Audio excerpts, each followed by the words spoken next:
In the early 1970s, Washington, D.C. was a city in turmoil. Anti-war protests filled the streets, civil rights tension simmered, and beneath it all, a quiet terror was unfolding. 6 young African-American girls, aged just 10 to 18, were abducted, murdered, and left near the Anacostia Freeway. Their killer was never caught, and he became known as the Freeway Phantom. Today, we revisit one of DC's most chilling unsolved cases, not just to recount the horror, but to remember the girls' lives who were stolen, and the community that still waits for justice.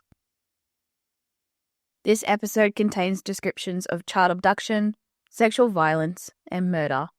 Listener discretion is advised.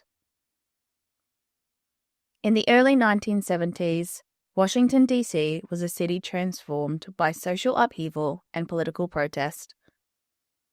On any given day, anti-war marches, sit-ins, and back-to-back demonstrations filled the streets around the capital, creating a sense that the city was constantly on the brink of chaos.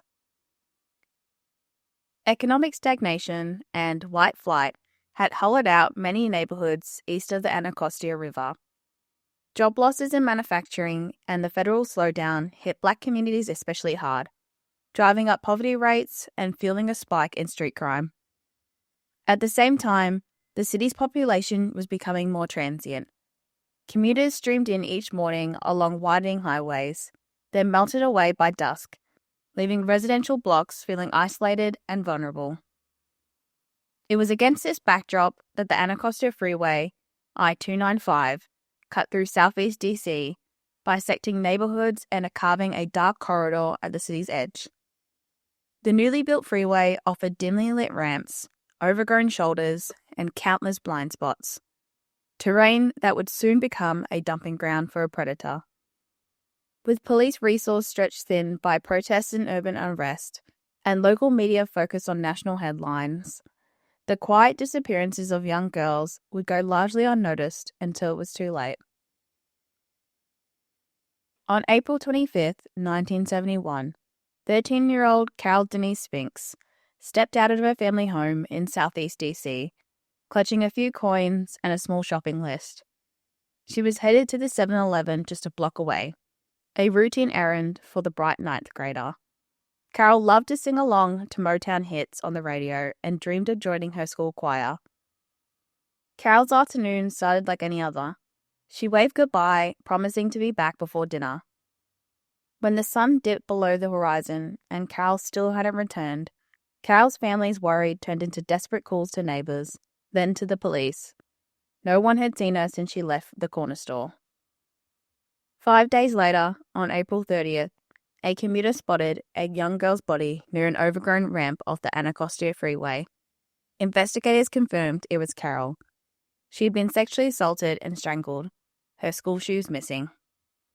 Police canvassed the area, interviewed dozens of witnesses, and tried tracing Carol's last steps.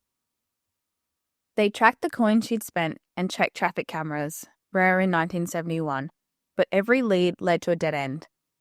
In the absence of arrests, Carol's name became the first echo in what would grow into one of the most haunting mysteries in DC's history. On July 8, 1971, 16-year-old Darlenia Denise Johnson left her home in southeast DC on her way to a part-time job at a local recreation center. Known for a warm laugh and dedication to her church youth group, Darlenia often walked or caught a ride with neighbors. That morning, she vanished into the 1300 block of Southern Avenue. One witness reported having seen Darlenia in an old black car driven by an African-American male shortly after her abduction. 11 days later, her body was located only 15 feet from where Carol had been found. By that time, Darlenia's body, again dressed but without her shoes, was far too decomposed to determine the cause of death or if she'd been sexually assaulted. But law enforcement was able to find evidence of strangulation. Just 2 weeks after Darlenia's body was recovered, 10-year-old Brenda Frey Crockett disappeared while running a simple errand. Brenda failed to return home after having been sent to the store by her mother. About 2 hours later, around 9:20 p.m., the Crockett's phone rang and was answered by a 7-year-old sister, Marcella, who had waited at home while her family searched the neighborhood. Brenda was on the other line, crying, quote, "A white man picked me up, and I'm headed home in a cab." Brenda told her sister, adding that she believed she was in Virginia, before abruptly saying bye and hanging up. A short time later, the phone rang again, and this time was answered by the stepfather of Brenda. It was Brenda again, and she merely repeated what she'd said in the last phone call, adding, quote, "Did my mother see me?" and indicating she was alone in a house with a white male. Her stepfather asked her to have the man come to the phone. Heavy footsteps were heard in the background, and Brenda said, quote, "I'll see you," and hung up. Authorities quickly concluded that Brenda likely called her home at the behest of the killer, who fed her inaccurate information in order to buy the necessary time to perpetrate the crime and to hamper the investigation. At 5:30 a.m. the next day, a hitchhiker discovered Brenda's shoeless body in a conspicuous location on US Route 50, near the Baltimore-Washington Parkway in Prince George's County, Maryland. She'd been raped and strangled, and a scarf was knotted around her neck. Police quickly connected the 3 murders, noting the proximity to freeway ramps and the brutal similarities in each crime scene. Detectives intensified patrols, interviewed hundreds of residents, and even searched nearby construction sites. Yet without reliable witnesses or forensic tools beyond fingerprinting and rudimentary blood analysis, every lead went cold. In the wake of these 3 murders, fear rippled through DC's black communities. Parents kept children indoors after school, and community groups formed neighborhood watches. Yet despite their vigilance, the Freeway Phantom remained at large. On October 1st, 1971, 14-year-old Anacostia Yates was walking home around 7 p.m. from a Safeway store in Northeast when she was kidnapped, raped, and strangled. Her body was found within 3 hours of her abduction, just off the shoulder of Pennsylvania Avenue in Prince George's County, Maryland. As with the other cases, her shoes were missing, and unidentified green fibers would also be found on her clothing. A witness apparently saw her getting into a blue Volkswagen, and although investigated, the lead went nowhere. Anacostia was known for a quick wit and vibrant laugh. She could brighten any room with a mischievous grin and a well-timed joke. Her mother, Clara Yates, later recalled how Anacostia would help her fold laundry while humming gospel tunes, already imagining a future singing in the family choir. It was after this murder that the Freeway Phantom moniker was first used in a Daily News article describing the murders. For the Yates family, the emotional toll was devastating. Clara stopped attending church, unable to sit through the hymns that once comforted her. Community members rallied around the family, organising prayer vigils on the freeway overpass where her body was found. Candles flickered in the night air as pastors preached sermons pleading for God's protection and for the end of this terror.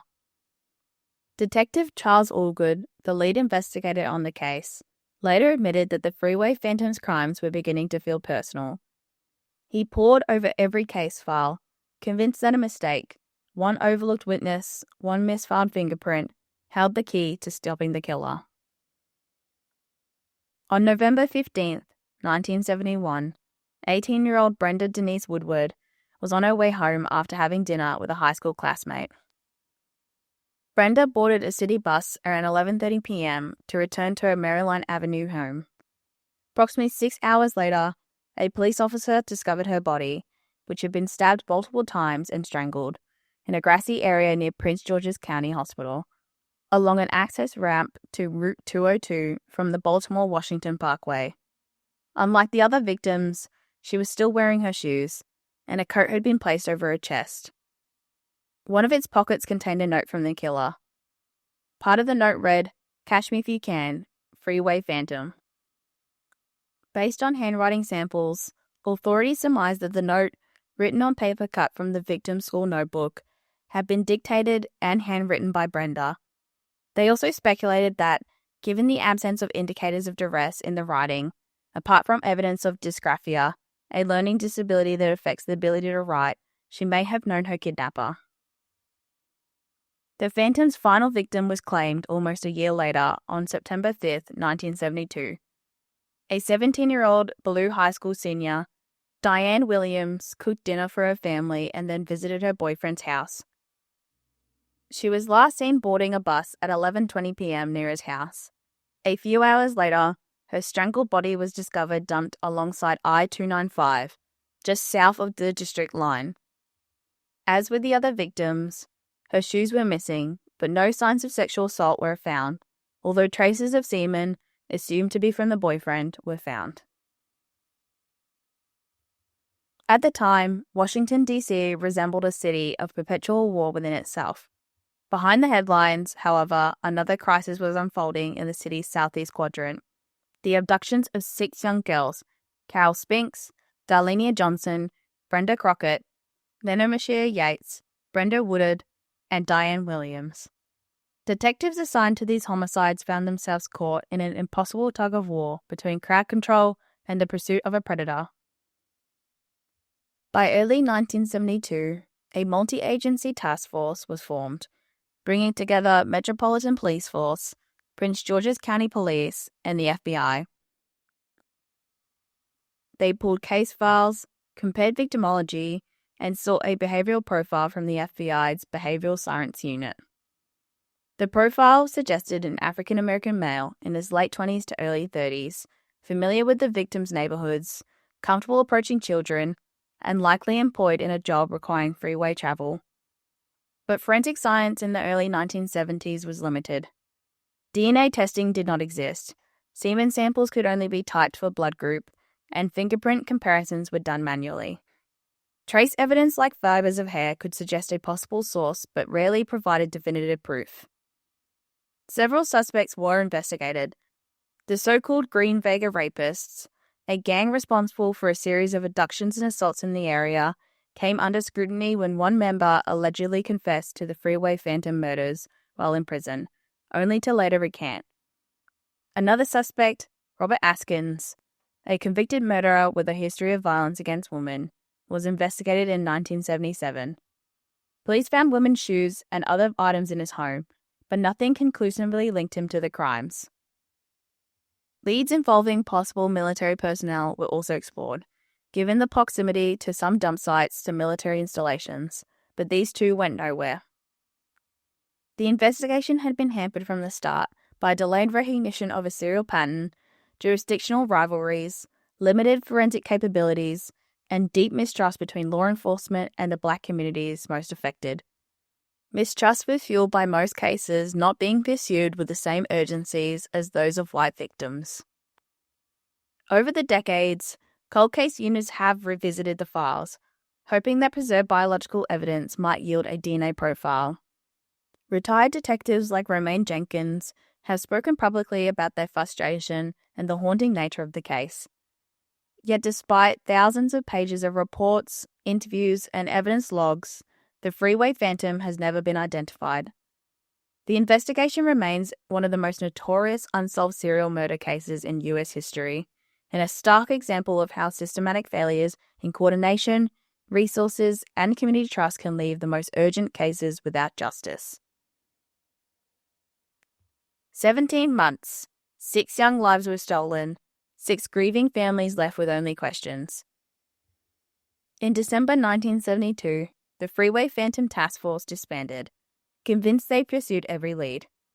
But without DNA evidence, centralized records, or consistent community partnership, the investigators sputtered and then stalled. By the mid-1970s, Washington's focus had shifted. Watergate shook the nation, the war in Vietnam wound down, and urban unrest gave way to other headlines. The Phantom's files gathered dust. Still, these young women refused to be swallowed by silence. Their stories demand remembrance, not as forgotten footnotes in a turbulent era, but as chapters of hope shortened too soon. They challenge us to confront how justice can falter when resources run dry, when fear trumps empathy, and when certain lives are deemed less urgent. Each mention keeps the memory of Carol, Darlenia, Brenda, Anacostia, Brenda, and Diane alive. Each action honors their lives and presses for accountability. Because even as the Phantom's identity remains a mystery, the truth of their existence, vibrant, full of promise, and irreplaceable, cannot be erased. Thank you for listening.